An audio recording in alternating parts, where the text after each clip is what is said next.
we are joined now by Senator Ricketts of the great state of Nebraska. And Senator, I think this is the first time you've been on with us. Appreciate you making the time. I want to start with a question that is extremely local in scope, but could have major national resonance. And that is, what do you think happens in Omaha? The one electoral vote there. We got a lot of people listening on KFAB. We love you in Omaha. Had a fabulous time at the College World Series. Great group of people. What are you seeing there, Senator? How does that shake out, not only in the Electoral College, but also I think there's a toss-up congressional race there? Yeah, absolutely. For your listeners who may not be aware, the second congressional district in Omaha is also a standalone electoral college vote because of, frankly, a partisan move by Democrats back in the 1990s to split up our electoral college votes by congressional districts. So if you win the state overall, you get 2 electoral college votes, and then every congressional district stands alone. You have to win that individually. And President Trump won this district in 2016, but lost it in 2020. And so it just shows you, I mean, just in general, this district is it's like one of the few purple districts left in the country. It's split very 50-50, so it's always a tough congressional seat. So Don Bacon, my congressman, always has a tough race. He won it by 2 points last time around in 22. And it's going to be a tough race again this year for him, and it's going to be a tough race for President Trump as well. So it's definitely going to be a challenge.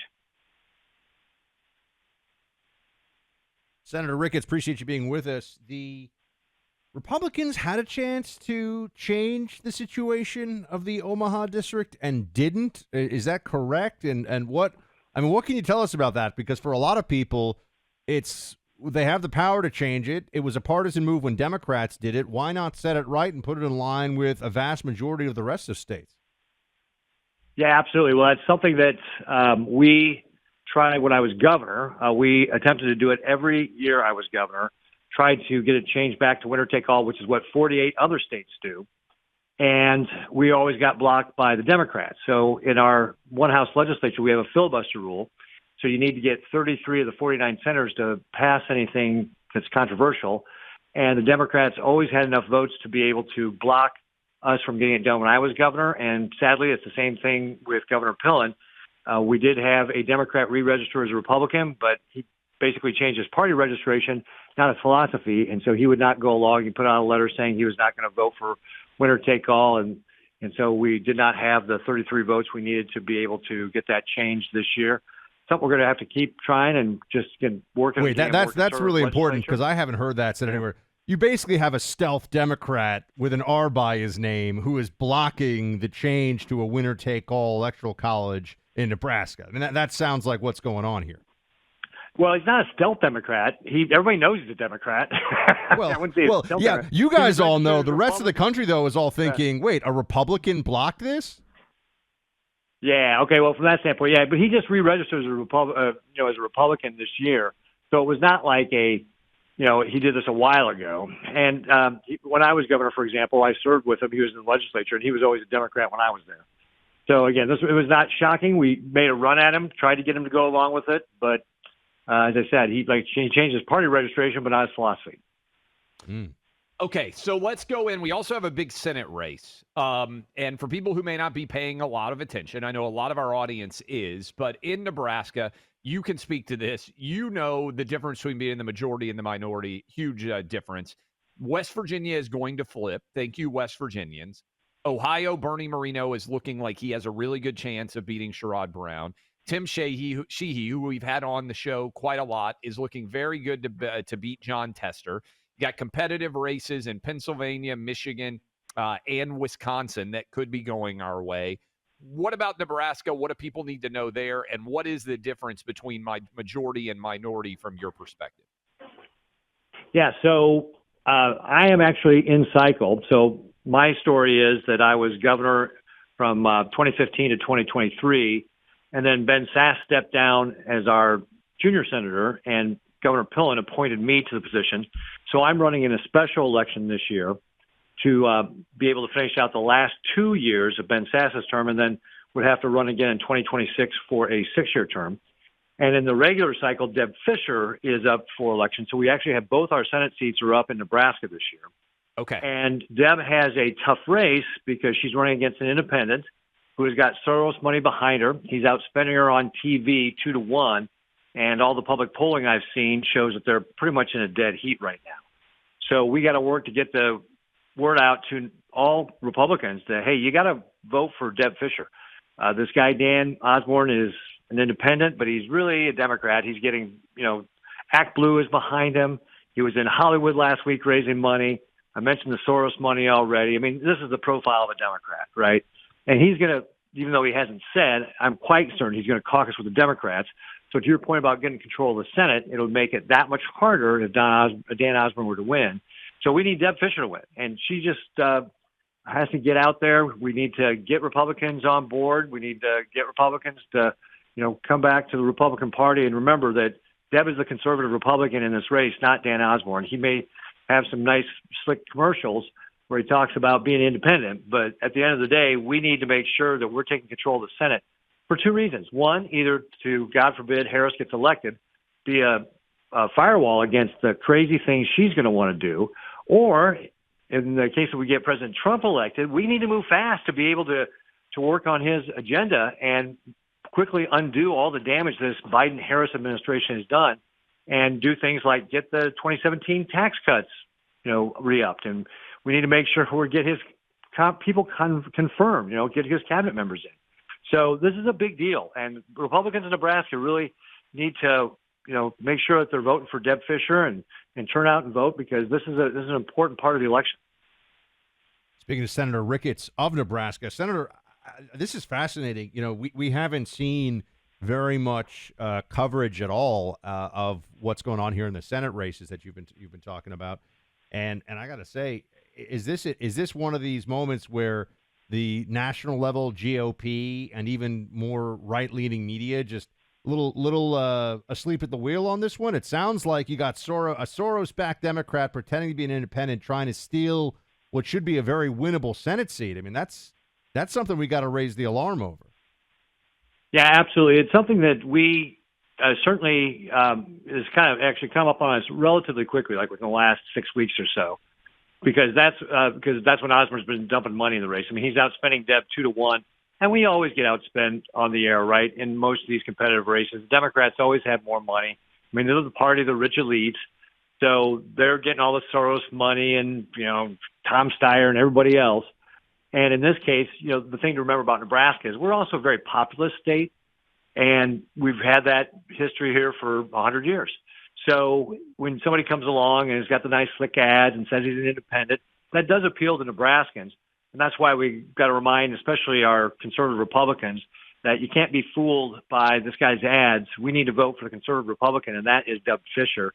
It's not going to be that other guy.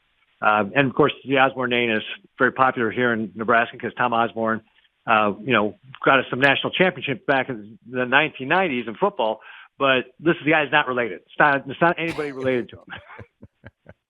That's actually super important. Again, it goes to me trusting college football fans more than anyone. You guys are having a little bit of a resurgence with the Nebraska Cornhusker program. Big game coming up soon. I think you're 5-1 or 4-1. Only one loss. We're 5-1. Yeah, we're 5-1. Actually, looking pretty good in the Big Ten right now.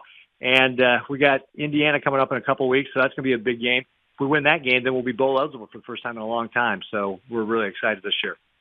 All of that rolling together. So again, just to kind of bring it home, you've got people who are not actually in the best interest of the country trying, basically, I'll say it, to steal a race that would not be winnable if this guy were running as a Democrat, because I think you would acknowledge and probably recognize too, the Democrat brand in the heartland is really toxic. So they're trying to do this sneakily by running this guy as an independent. I think that's important for Nebraskans to know.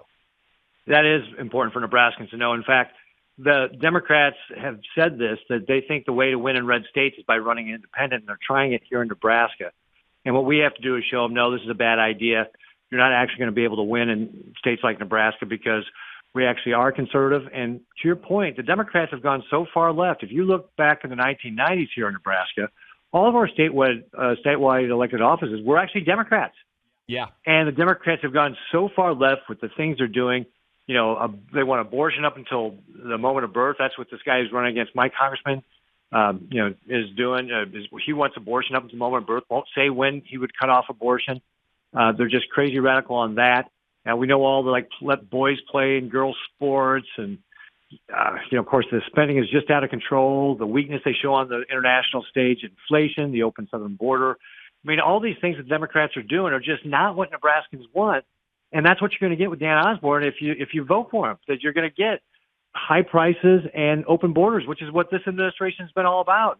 Harris has been all about this open border, high prices. Don't vote for more of that with this guy who's says he's an independent, but is really a Democrat. No doubt.